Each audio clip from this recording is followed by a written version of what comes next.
begin. Okay, so it is nice to see everybody here. This is the fourth, and I promise you the final lunch study break that we are going to be discussing the topic of halacha and meta halacha, and we have been doing so through the lens of Rabbi Gordon Tucker's teachings. If you remember, in our first session, we discussed his essay, Can a People of the Book Also Be a People of God?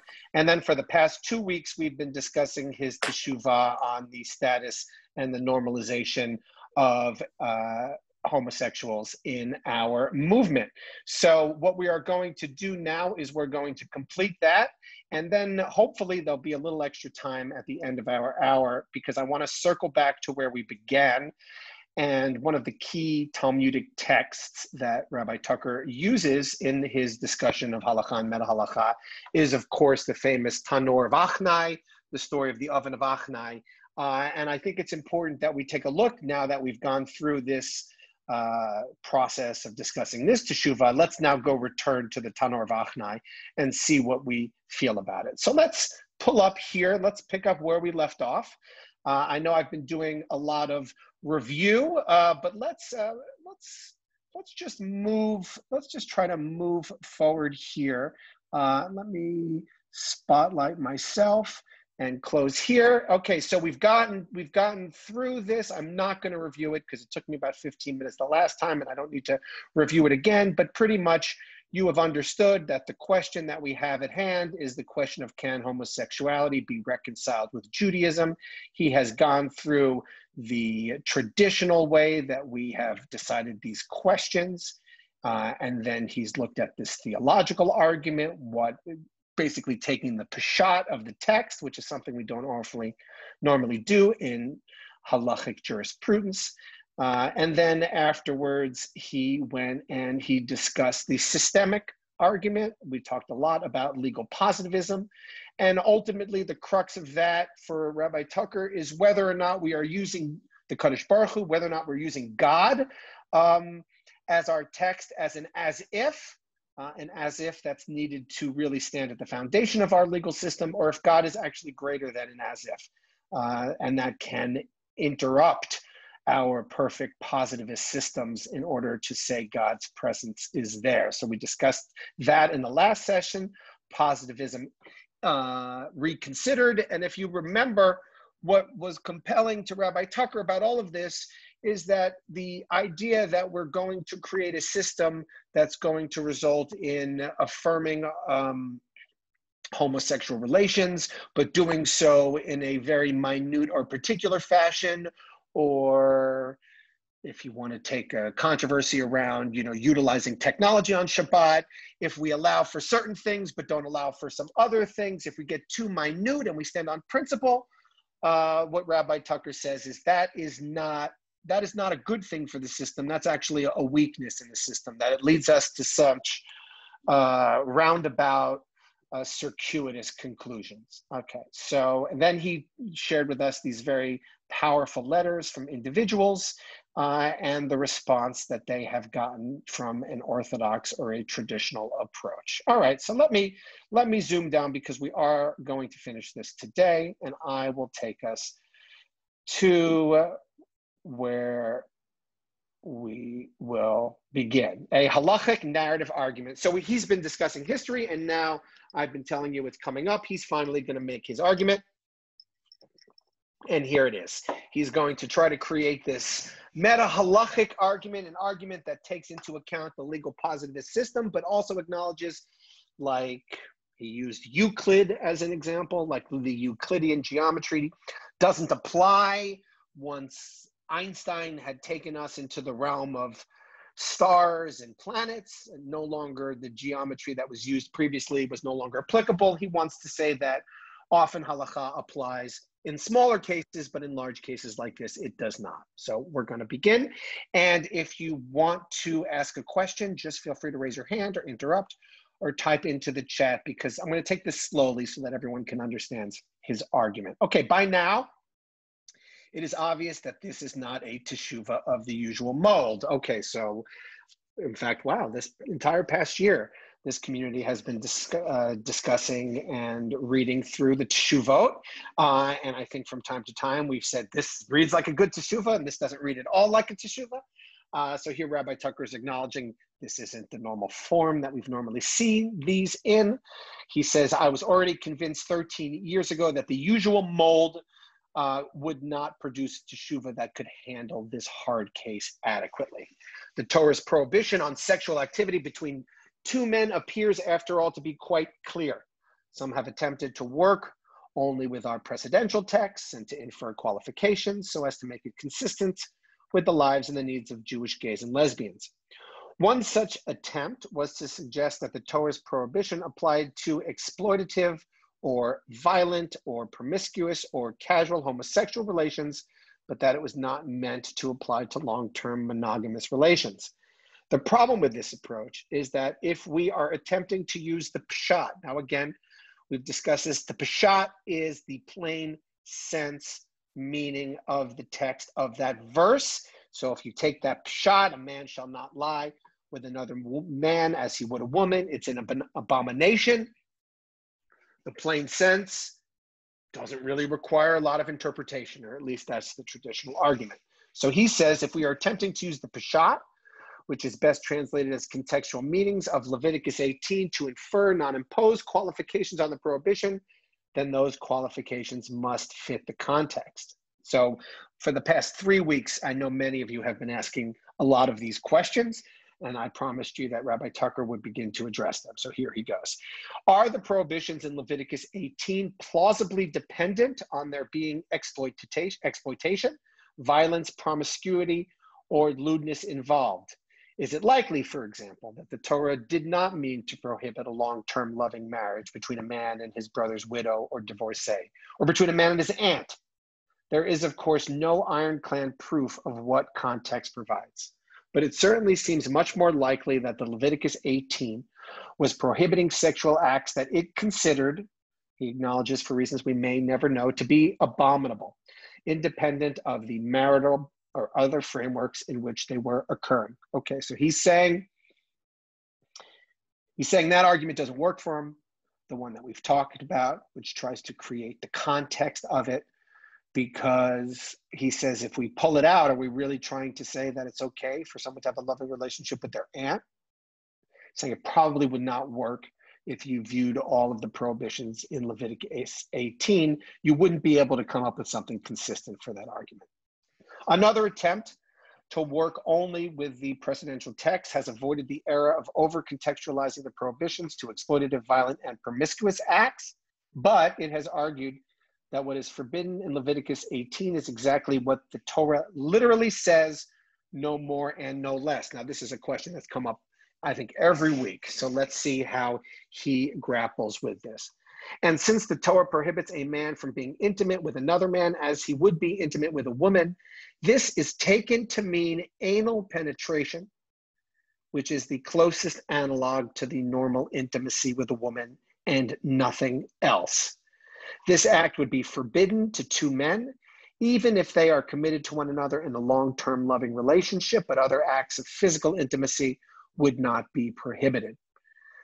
Okay, we talked about this. We know that this is part of the Dorf, Nevins, Reisner Teshuvah. We've talked with some confusion over the past few weeks how to make sense of this. I think this is a classic case in point of what Tucker believes is the limitation of the positivist model when it results in a decision that it makes it look like we're upholding precedent, but in the stringency that we take, we look silly in doing so, or it's just a weak argument. It's an effort to appeal to precedent. But as we discussed last week, he does not find that compelling. So he says here, this I cannot accept methodologically. For what other options here in terms of both the assessment of those intimate acts and the larger context of the Leviticus text? Okay, so he's taking anal sex here. There are two options. The first option is to say that Leviticus 18 approves of those other acts of physical intimacy and thus gives gay men the instruction that if they only renounce and avoid this one form of intimacy, all else about the relationship is accepted and celebrated. But this particular renunciation and avoidance in sexual life is hardly a minor matter for most gay men. And it leaves gapingly open the theological question of why and how we would, in the name of God's will, actually encourage gay men to engage in many forms of intimacy, but prohibit them in the most urgent terms from consummating the relationship in the most common and presumably most desired way. This solution is akin to encouraging agunot to marry, perhaps civilly, but telling them that they can't have sex in that marriage. It's simply not tenable. And what's more, in the case of homosexuality, this untenability is forced by an adherence to the notion that it's theologically impossible to deviate what seems to be a plain biblical text. But the theological argument, as we discussed 2 sessions ago, has been critiqued already. This leaves us with the theological argument being we never take the pshat of the text for the most part, and it doesn't have the blessing or the privilege of being something that our scholars have debated for over 2,000 years. In some cases, the rabbis in the conservative movement felt that this was a case of first impression because it hasn't had the Talmudic discourse and pulling apart that many of our other pasukim have had. So Tucker writes, this leaves the second option, which is to conclude that the serious, mortal in the Torah's terms, violation only happens with anal penetration, but that other forms are excusable on the technical grounds of not being in the text. In the case of gay men, because their sexual orientation is not a matter of will or choice, but reading such a way by such a reading betrays grossly the actual narrative of gays and lesbians to which we ought to be responding. Theirs is not a story of how sinfulness is unavoidable and thus excusable. That framing is offensive for Rabbi Tucker. But rather it's a story of how there is more than one human sexuality, and that loving attachment to a partner of the same sex can, and for those constituted this way, be as fulfilling and as redemptive to the human soul as heterosexual marriage can be. The problem is that there is simply no way to read this into the sources available to us with what we have called the derivational pathways stemming from the Torah and from the sages. He says, we just can't read it in with what we've got. We just don't have it. So the narrative, the Agadah, we have to turn to the Agadah. And we have to find a way to connect that to our genuine Jewish narrative. So he shared above some personal and compelling stories from Jewish gays and lesbians, and he considers those, as we discussed when we read them, they're an agadic source. He believes that the letters which were written by the young men that we read earlier can claim a status within this halacha method. But there's much more value in being able to root those stories in the soil of classical Agadah. So we also have classical Agadah. So let's find those stories in the classical Agadah. And so he offers a full variant from the Midrash on the daughters of Zelophehad, which we've discussed previously. And so here's the variant text, which he is going to hang his Agadic argument on. So we know the story. The daughters of Zelophehad come forward. One of the daughters of Zelophehad heard that the land was being divided among tribes, but to males and not to females, and they got together to seek each other's counsel. They said to one another, God's mercy is not like the mercy of human beings, for human beings have more compassion for males than for females. But the Holy One is not like that. God's compassion extends to both male and females. God's compassion extends to everyone, as it is written, who gives lechem to all flesh? Who gives the beast its food? As it is also written, the Lord is good to all, and his mercy is upon all his works. Okay, so he's now going to be, who gives food to all flesh, right? And who gives the beast its food? God's compassion extends to everyone. Now he's going to use this text right here, God's compassion extends to everyone, followed by the proof text about universal compassion in Psalm 145. Okay, he says, what is the purpose of these verses and what does the idea of lechem have to mean at all? He says it may, of course, simply be a reference to the fact that the daughters of Zelophehad would have had no way to provide food for themselves if they weren't granted land. Okay, that's one way to read it. Yet they would have been provided for had they been able to marry, as they eventually did after the grant of land was made to them. Until the land grant was made, however, these young women were in a predicament. They were orphans, they had no assets, and their prospect for marriage may have in fact been very dim. He says, Rabbi Eliezer is quoted in a Talmudic passage as saying that none of the 5 daughters married before the age of 40. The normal family life they eventually enjoyed may have come at a relatively advanced age. Now, one of the central points of this Agadah is to teach us that we are not necessarily entitled to claim that the discriminations we make are also God's will. Rather, this Agadah is to teach us that God is more accepting, more empathic, more compassionate than we are, and that God provides freely for the needs of all creatures. In this context, we can say that the lechem represents a human need that's broader than just food, perhaps even physical need, right? Physical needs, right? It says lechem here. If we go back up, who gives lechem to all flesh? The lechem, it's God who provides for the physical needs. After all, he quotes from Genesis, the story of Joseph and Potiphar. We are told that Potiphar had such confidence in Joseph that she entrusted everything to him. Kim halechem asher hu uchal, save the lechem that he ate. Genesis Rabbah glosses lechem as a euphemism for sexual relations. Okay, so here, Genesis Rabbah, lechem, all sexual, not just bread, all of one's things, everything that one happened to, all of one's need. And Genesis Rabbah actually says it's a euphemism for sexual relations. We look back, it is written, God's compassion extends to everyone as he who gives lechem to all flesh. God provides for sexual relations to happen amongst all flesh. That is, lechem is there understood as being a way of referring not to gastronomical satisfaction, but also to sexual satisfaction. Okay, there's a question here, the lechem of Torah. Beautiful. Also the lechem, man does not live on bread alone. As Rabbi Nori correctly points out, it's also the lechem that we live by is the lechem of the Torah itself. So now he has this classical understanding of lechem. Let's go back to the Midrash. Having made the point through the daughters of Zelophehad that God's compassion and merciful provision of needs transcends the human solitude of God's often ostracized creatures. That's a long sentence. The Midrash drives home the point by reminding us that the compassion of God seeks to provide lechem, all needs, including sustenance and sexual fulfillment, to all creatures, even the beasts of the field. And fortiori to the agunot, to the mamzerim, and now Rabbi Tucker adds to gays and lesbians.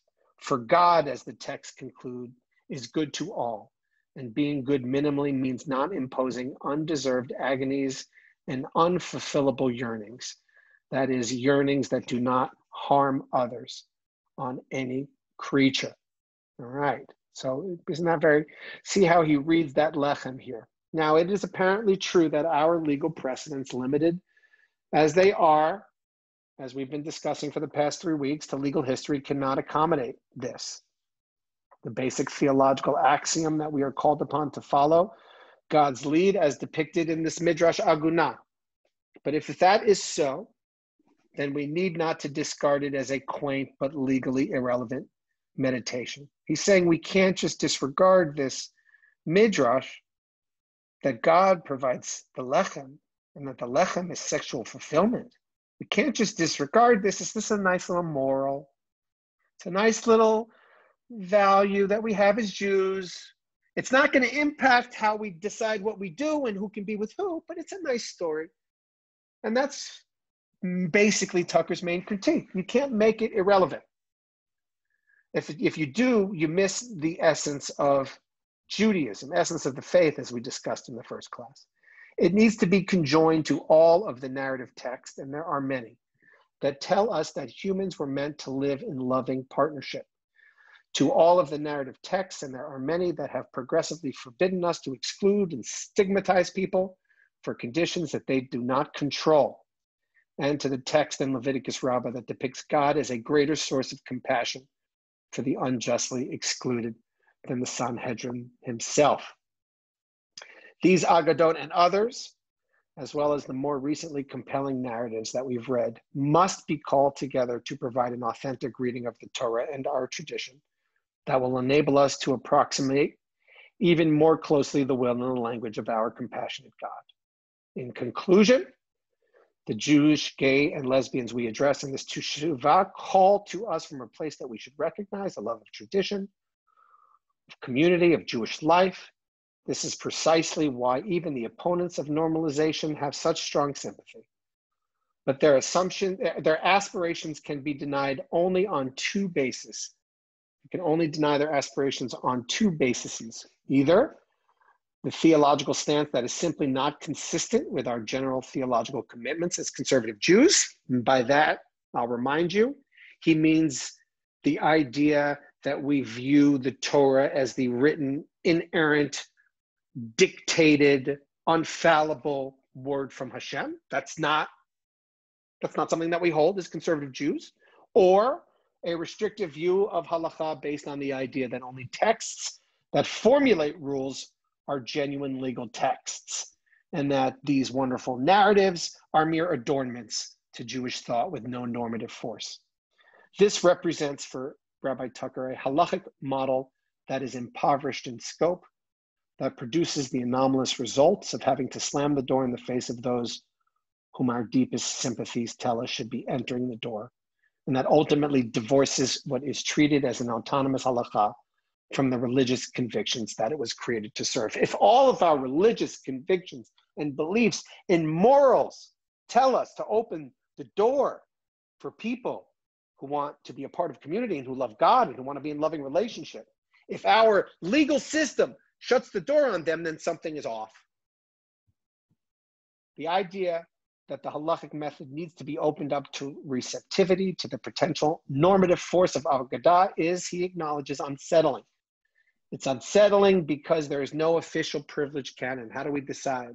We have all of these rules, right? We talked about the Rabbanan and Dioraisa and Smichut Parshiot and Kal V'chomer. We have all these rules. We have no rules around the value of Agadot versus Agadot. And therefore, it's not going to appear to be objective. But it's also noted, as we discussed cover from a legal theory, also noted that although narrative in the modern world has a diffuse and unprivileged character, we mustn't fail to take into account the indispensability of narrative to the quest for meaning. And if we fail to make for meaningful halakha, we will all be called to account for how we will have failed generations of Jews to come, generations that we are charged with leading to greater loyalty to religious law. There is therefore not just a teshuvah. This is not just a teshuvah about Jewish gays and lesbians. It is not a plan for dismantling halakha. It's rather a plea that our toolbox not be so circumscribed that we are unable to see the hard cases that call out to us, and to listen courageously as to our heretofore orphaned Agadic texts. Although we continue to believe that God speaks to us through halakha, the compassion of God that we are commanded to imitate is still greater than any particular halachic method. And if courageous innovation in law is to pursue imitatio Dei, unsettles or even frightens us, well, we do well to remember that religion is, in the end, still about faith. It's about faith. It should be unsettling. We shouldn't know perfectly. It shouldn't all be explained. It might require us to leap a little bit. If we can't leap, then we can't be faithful. Then we don't believe. And there is no real God. Communities of faith provide stability and fealty to the past in the midst of change. And he quotes with Rabbi Heschel, a wonderful quote, which I can come back and read later, but I want to hear all of your comments. Even though this is beautiful, maybe I'll close with this. So to repeat, this is a moment of opportunity for conservative Judaism in which we can demonstrate the power of our commitment and compassion, in which our concept of law can be expanded and not contracted, and in which we can light the lamps for the multitude. For it is not just gays and lesbians, but our wider community that we are addressing here. we have the capacity to create a truly exciting and engaging moment in the history of the halachic process.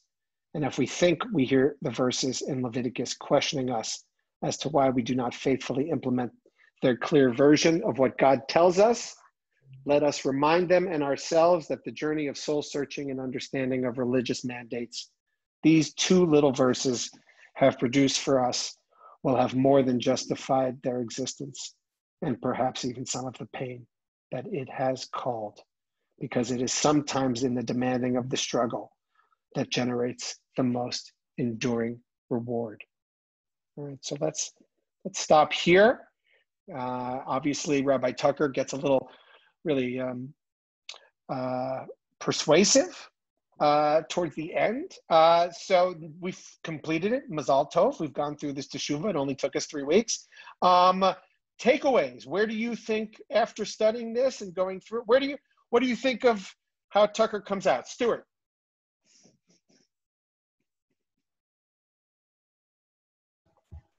Very good, I'm on. Well, I'm glad he mentioned Abraham Joshua Heschel, because reading Heavenly Torah by Abraham Joshua Heschel, I think Heschel would have had a much easier time of deciding this issue than Gordon Tucker did. And the reason I say that, and I'm only guessing, I have no insight into what Heschel would or wouldn't do. You don't have the inside knowledge yet. Right. But one of the Talmudic discourses that he focused on in his treatise, was, I think it was Akiva and Ishmael, 2 rabbis. I think it was the 2 of them, but he, compared so many different, Talmudic discourses. But the one that comes to mind was when the Torah says, "Thou shalt." Well, that's a commandment. And we have 613 of them. And all of the commandments are clear. You do it. And some of the Talmudic scholars said, no, just because it says "thou shalt" doesn't mean it's the same as every other "thou shalt." And I believe it was Ishmael, who said, there are some commandments, some mitzvot, let's say, that are clearly unambiguous. You have to do it. Don't even think anything else. And he said there are many, many other mitzvot that fall into the category of community customs and community mores. And communal values. And he said, when you have seeming commandments that fit into the community custom, that's not the same thing as an absolute commandment. And it's a distinction. And so I'm really happy, because I think it's perfectly on point that you've been reading Torah Min HaShamayim, which, by the way, when this Teshuvah was written, had not been published. And so he actually concludes, and I skipped it, but I'm going to go back and read it now, especially because you brought it up. This is it's marvelous. And he closes with this, and he writes, most sages have made the halacha primary and life secondary to it. As for one who says that a certain decree or another cannot be lived with, they coerce him until he says, I am willing. They say the halacha was not given to be marked up and evaluated. It is absolutely unique. All is contained in it, including its own foundations and boundaries. It is above all critique, and of what is beyond you, you may not ask. I object to the provinciality of thought and to the constriction of mind in all of this. There is disregard of the problems that bubble up to the surface each day, of the spiritual struggles and mental anguish of those of our generation who are stumbling. The laws of marriage are surely important, but are the laws governing human personality devoid of value? Several great sages in Israel did not hesitate to demand justice of the unique one of the universe. And yet in our generation, criticism of halachists is prohibited even in the minutest measure. All paths should be presumed to carry danger. There is no path forward that is without crookedness or ambushes. Some say, what do I need this trouble for? I will watch myself and will not sin, and I will have saved my soul. But the sages have expounded, and to him who blazes a path, I will show the salvation of God. This refers to those who light lamps for the multitude. That's beautiful. Other thoughts, Gary? Yeah. It's worth mentioning after Stuart's comment that it was Gordon Tucker who translated Torah Min HaShamayim into English. That's right. Yeah. Yes. Gary, what do you think? Gary, what do you think about where he ends up here? Well, it's fascinating to reread this again, especially. I don't know what goes on in the Tucker household, but after reading that, and then later on, Ethan Tucker writes, he gave a Devar Torah called the Halakha of Left-Handedness, which he uses Smichut Parshiyot to come to these conclusions, which I think, having read this again, that Ethan comes much stronger case in that. And as I understand him summarizing it, is he looks at it as there is special halakha for people who are born left-handed. And he starts out with the priestly blessing. Left-handed priests were not allowed to give it. You had to give it with your right hand, and they could screw things up because it wasn't their dominant hand. So there's a case in halakha where a left-handed person has different rules than a right-handed because they were born a different way. And then he goes on to tefillin. As a matter of fact, when we lay tefillin, a left-handed person lays tefillin very different from a right-handed person. So the contextual argument, which Gordon... The meta argument, but I want to hang you on the meta argument here, not hang you. I want to stop you on the meta argument here, which is from what I'm hearing here, is that you're a little more comfortable with Ethan's more positivist approach to this, and Tucker's meta-halachic fuzziness at the end isn't as compelling as Ethan's more creative left-handedness, which might have more bearing in the texts. I guess because my understanding of a meta argument is that we got to say, what is the meaning we get from the literal text as it applies to today? While as Gordon's meta argument seems to be more, as you say, we can pick and choose Agadah, and that gets me into, everything's Agadah. There you can get, 100 different midrash. How are you going to weigh one? How do you weigh one Agadic text against another? And so if we can take the meta level of Pshat, which sounds like a weird thing, but we can, because we have new understanding, whether it be science or, just history and where we are, we have a meta understanding of what the Pshat is. And if we can find cases, just like we have words in Torah, we don't know what the meaning is. We always look where else they're used. With our contemporary understanding, the smichut parshiyot. So you agree, last question, and I want to move on to somebody else. You agree with the CJLS that this had to have been voted on as a takana because it did not meet the necessary halachic procedures in order to qualify as the Teshuvah. Rabbi Nori wants to bail you out. So I'm happy to go over to Rabbi Nori. Yeah. So just two quick points. One is Tucker himself said there's no path that doesn't have some problem here.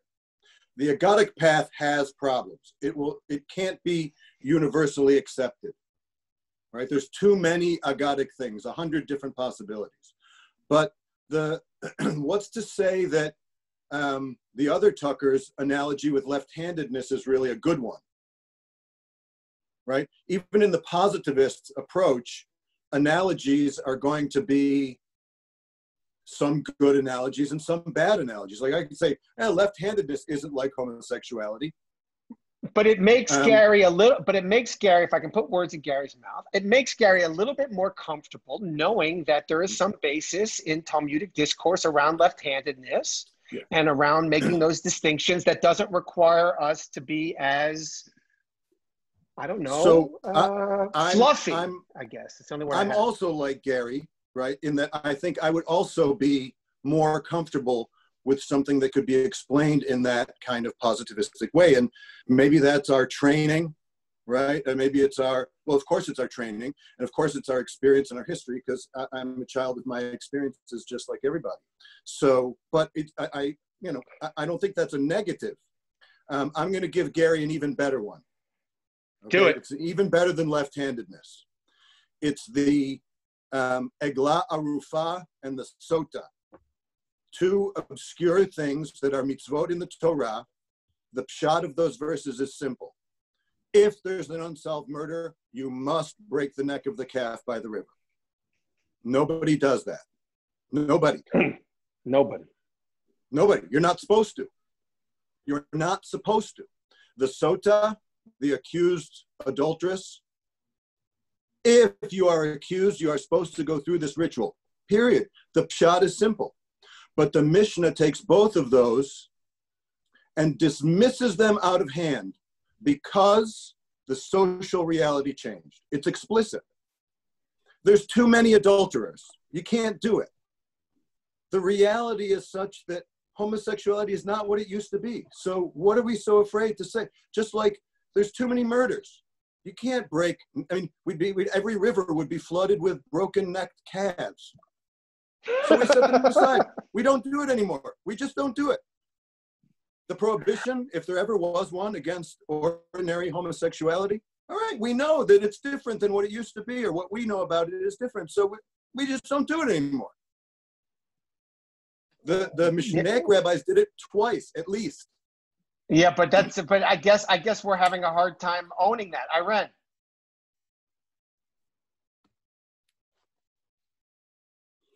Hold on. You gotta unmute. I think in the example that the rabbi gives, there's a certain negativity to it. While the example of the left-handed person, there's a certain positivity about it. And at the end, when I take the negativity is already there. It's true, but when I take the positivity of the left-handed, I also can conclude a certain ridiculousness in the whole argument, in that it's obvious to us that the left-handed is really a smidge different from the right-handed. And do you like Rabbi Tucker's approach here? I mean, what did you think of his conclusion, Irene? Did you think it was compelling?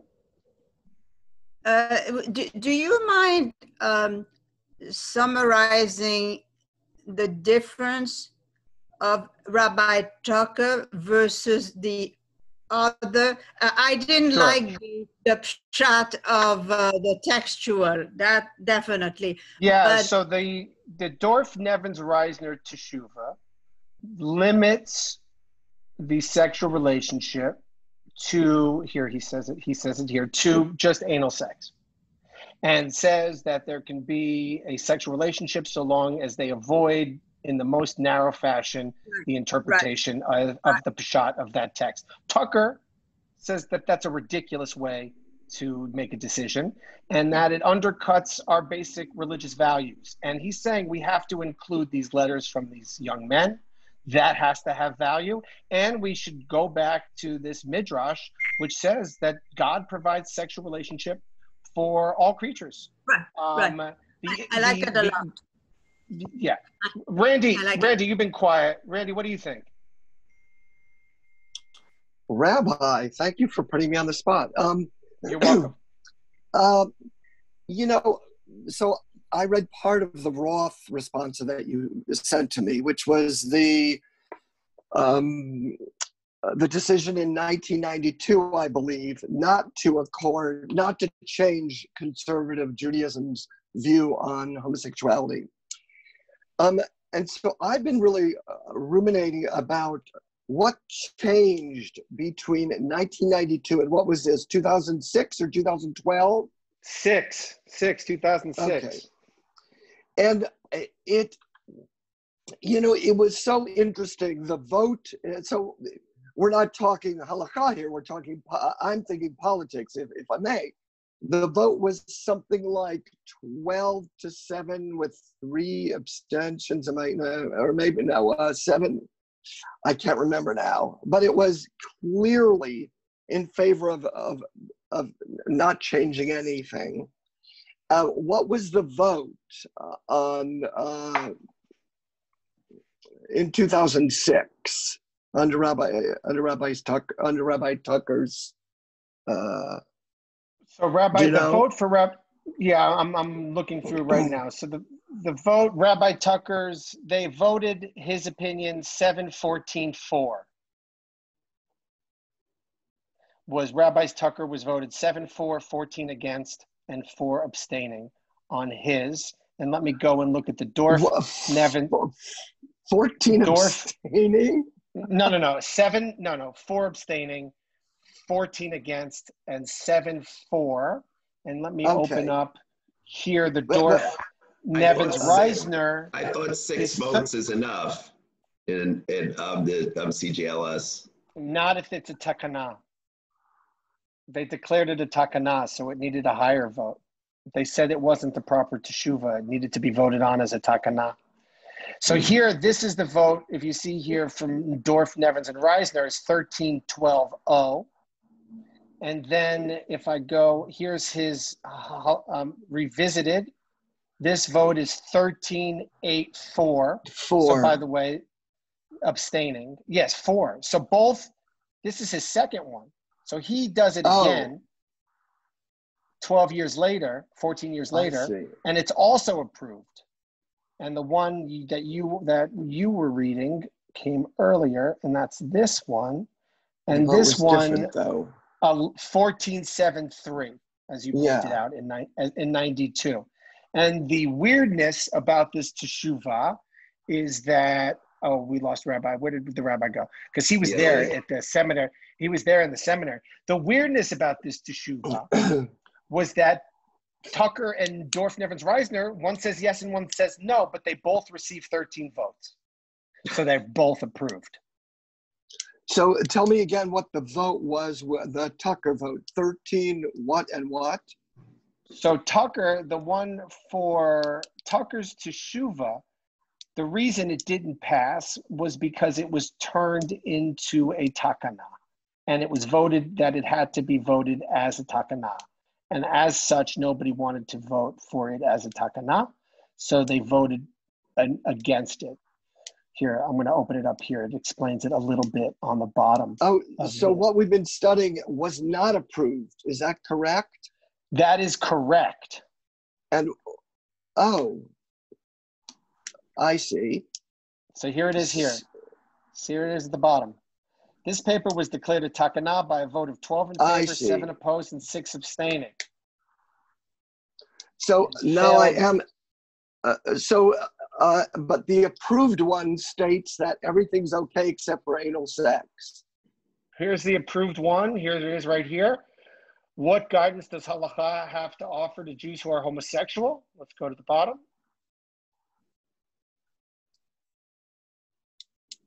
Conclusions. Based on our study of the halachic precedents, we reached the following conclusion. This passed, by the way. This was approved.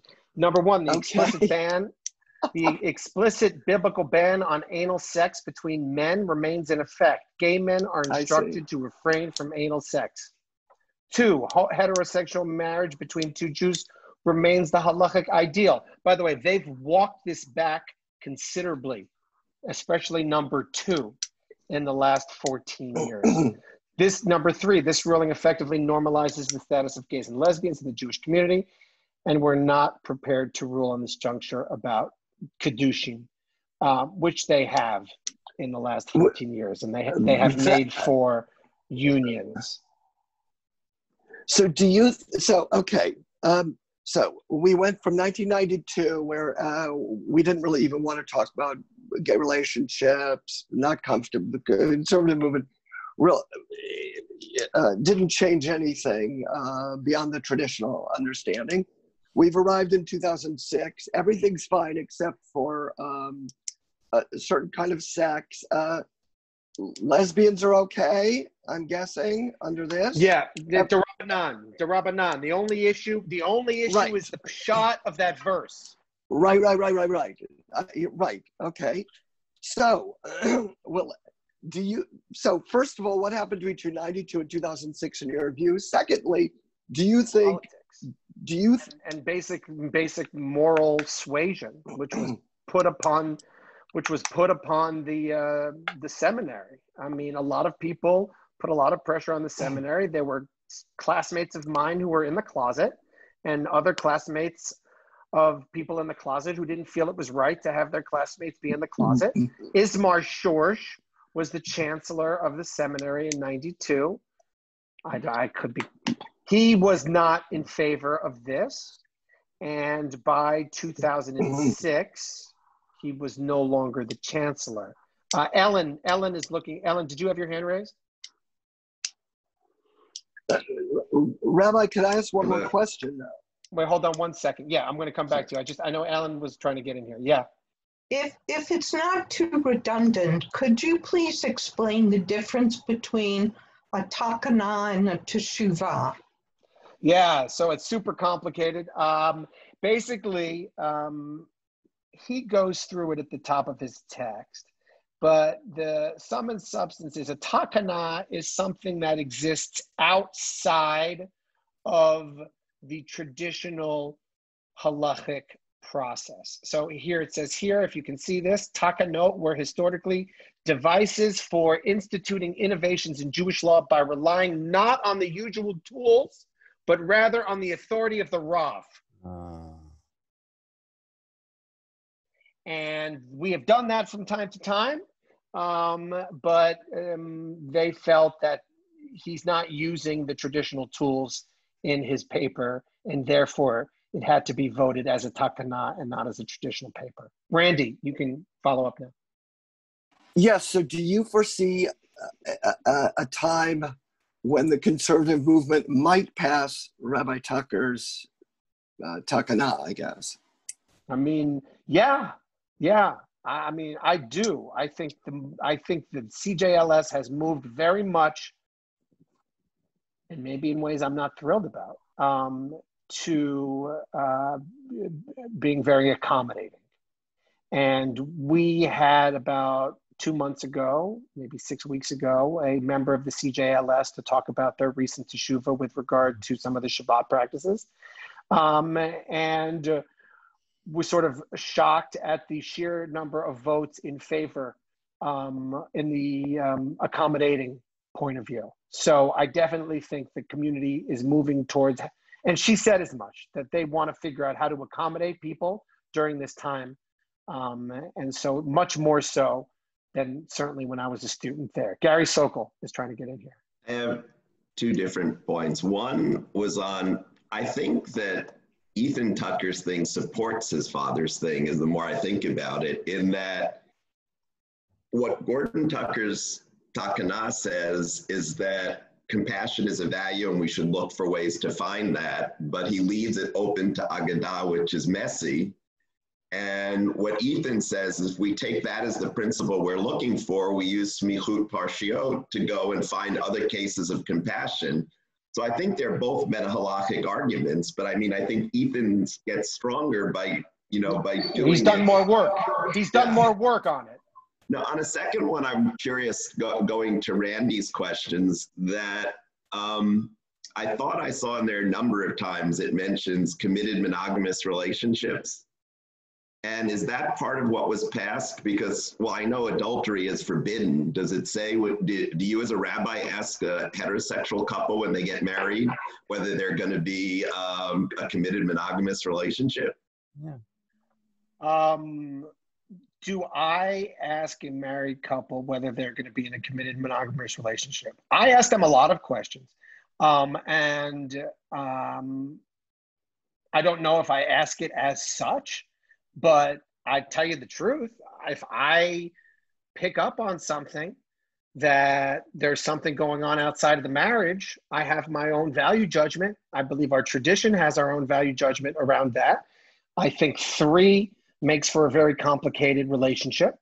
And if I find that that's a part of it, I will definitely drill down and try to explore in the context of a relationship what's going on there, because I've always found that relationships that involve more than 2 people inevitably leave one party out. And that does not form Kedusha. So I have my own, I know this might make me super conservative. I have my own predisposition, a traditional one, in favor of 2 people in a monogamous loving relationship. Any 2 adults in a monogamous loving relationship, that is what I encourage. If a couple came to me and said they weren't in that relationship, it would be a very big conversation. Yeah, I think so. I was curious because it was so glaring there, and it actually was asked of us before our wedding. You know, that was something that was asked, which I was a little surprised. I wouldn't treat a gay couple any different than a heterosexual couple. So, and you can pick up on things in the course of several meetings throughout. And if that became, for me, I guess I shouldn't be embarrassed. I believe in 2 people in a marriage. I think anytime you have more than 2 people in a marriage, you are creating a recipe for complete disaster. That's my own point of view, and I will share that as a rabbi. Stuart.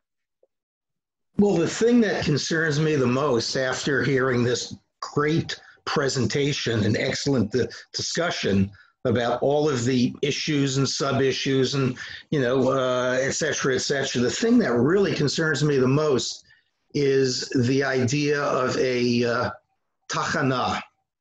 And if we look at the history of the handful of tachanot that have come down over the last 1,500 years, I think we can get some guidance in figuring out when you should and when you shouldn't seek a tachana. And the reason that this troubles me is because knowing a little bit about the history of tachanot, martyrdom, no, don't subject yourself to martyrdom.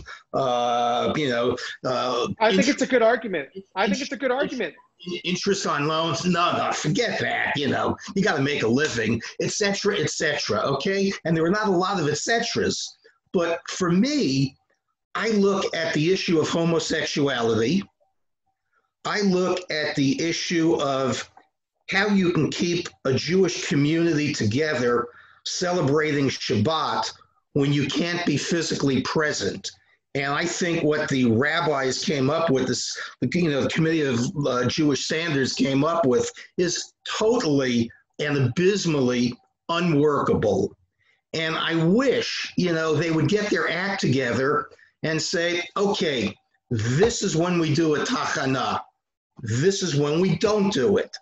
Yeah, I actually think you're really making a great point, which is, I think a lot of us are very moved by Rabbi Tucker. So he was my teacher. He's a brilliant teacher, a wonderful professor, and he writes very persuasively and compassionately in a way that I relate. However, there is something systematically here, or systemically, or however you want to frame it, that could be a little, and like Gary's pointing it out, and Rabbi Nori was pointing it out, and Iran is pointing, it could be, we want firmer footing, just like we want firmer footing on don't eat a cheeseburger or whatever it might be. And I think what you're saying is that he's really going out of his way to try to say it's not a takana. And you're saying, wouldn't he have been better to lean into it and say, we as a movement should make this takana? Absolutely, 100%. Yeah. Thank you. I think that's a great point. Are there other thoughts here? Other questions that remain? I'm excited to be done with this because I have lots of good stuff that I have a lot of good other writings that I have been piecing together that I'm very excited to learn with this group. But I think this was important, not only vis-a-vis the conversations we've had about Shabbat and Kashrut and all of the other Teshuvot, but also in terms of where's God? Where's God? in all of this system. And if we've created a system that leaves God out of it entirely, then there's a problem. And if I have time, and I really don't, but I don't care, I'm going to open up this document, and I'm going to, not this one, I'm going to read very quickly through this here. Hold on one second. This is known as the oven of Achnai. The Gemara says, what is the relevance of Achnai in this constance? Rabbi Yehuda said, let me open it up here. Rabbi Eliezer declares, we'll never get through this. Anyway, the bottom line is they have an argument about this oven of Achnai. They have this argument. They're having a debate. Is it kosher? Is it not kosher? After failing to convince the rabbis logically, Rabbi Eliezer says to them, if the halacha is according with me, this carob tree will prove it. The carob tree is uprooted from its place 100 cubits, and some say 400 cubits. The rabbis said, I don't care. You don't cite proof on a halachic decision from a carob tree, so it doesn't matter if the carob tree moved. Okay, Rabbi Eliezer says, well, if the halacha is according to me, the stream will prove it. At this point, the water in the stream starts flowing in the opposite direction. They said, what does a stream have to do with an oven? We don't cite a stream for deciding a halacha from an oven. Rabbi Eliezer says, okay, if I'm right about the oven, then if the halacha is accordance with me, the walls of the study hall will prove it, at which point the walls of the study hall lean in and start to fall. Rabbi Yehoshua scolds the walls and says, if the Torah scholars are arguing with each other, what is it to you, walls? The Gemara relates the walls did not fall because of the deference to Rabbi Yehoshua. Okay. Rabbi Eliezer then says, if the halacha is accordance with my opinion, heaven will prove it. At which point, a bat kol, a heavenly voice emerged from heaven and said, why are you deferring to Rabbi Eliezer? As the halacha is in accordance with his opinion, why are you differing with Rabbi Eliezer? As the halacha is in accordance with his opinion in every place that he expresses an opinion. He's arguing with the Sanhedrin. Finally, at the very end, the voice of God, a bat kol, a divine voice, says, he's right. Why are you arguing with him? At which point, Rabbi Yehoshua stands on his feet and says, it is not in heaven. Lo b'shamayim he quotes the Varim. The Gemara says, what is the relevance of the phrase, it is not as heaven? Since the Torah was already given at Mount Sinai, we don't any longer pay attention to the divine voice. We only go after the majority. Years later, Rabbi Natan encountered Elijah the prophet and said to him, what did God say at the time? In which Rabbi Yehoshua said, Lo b'shamayim he, it is not in heaven. Elijah the prophet said to him that God smiled and said, my children have triumphed over me. My children has triumphed over me. And so we often cite that story as an example of our own triumph and how we are responsible for making the law by keeping God outside of the system. By the way, what we don't do, we don't go forward in the story, which is unfortunate because if we continue forward in this story a little bit, things end up getting a little out of whack. And it turns out that a whole bunch of punishments fall upon the Sanhedrin and Rabbi Yehoshua because they have banished God from their midst. And we often cut that part out because we don't necessarily like that. So I want to thank you all for engaging with me in these 4 weeks of halacha and meta halachic study. Please come back next week as we will pick up on a new text. I've got lots of good stuff that is fascinating me with regard to the nature of time and with regard to technology and how we understand who we are in the midst of all of this. So I look forward to discussing those with all